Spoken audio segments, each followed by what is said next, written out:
Pierre Palmade a passé 4 mois à l'hôpital après avoir causé un horrible accident de la route à Villiers-en-Bière, en Seine-et-Marne, le 10 février dernier, conduisant sous l'emprise de stupéfiants et faisant 3 blessés graves. Interné à Bordeaux, sa ville natale, à la fin de sa convalescence et sorti depuis début juin, l'acteur est toujours placé sous contrôle judiciaire strict. Disparu des radars depuis, l'humoriste de 55 ans a ressurgi le 24 juin dernier, filmé dans la boîte de nuit bordelaise Ultra Club entre 3h et 5h du matin. Si plusieurs sources attestent qu'il n'a pris aucune drogue durant cette soirée, BFM Télévision révèle ce mercredi 5 juillet que l'ancienne acolyte de Muriel Robin est de retour à l'hôpital de Bordeaux, en service d'addictologie. Selon nos confrères, c'est Pierre Palmade lui-même qui a demandé à retourner au sein de l'établissement le 30 juin dernier, soit 5 jours à peine après sa virée polémique en discothèque. Pour Guillaume Davido, médecin addictologue à l'hôpital Bichat Paris, il s'agit d'une sage décision. Lorsqu'il y a des patients qui consomment beaucoup et qu'on sait qu'on aura du mal à gérer la période de sevrage, il faut mieux l'encadrer. Pour rappel, l'acteur consomme diverses drogues telles que la cocaïne et les médicaments de substitution depuis les années 1990.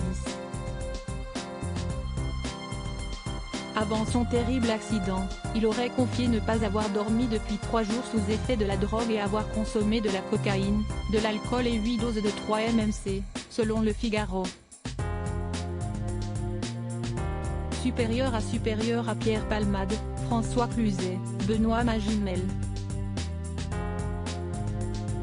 Les stars sans tabou sur leurs addictions. Pierre Palmade avait-il le droit d'être en boîte de nuit ? D'un point de vue légal, l'humoriste n'a bravé aucun interdit en se rendant en discothèque.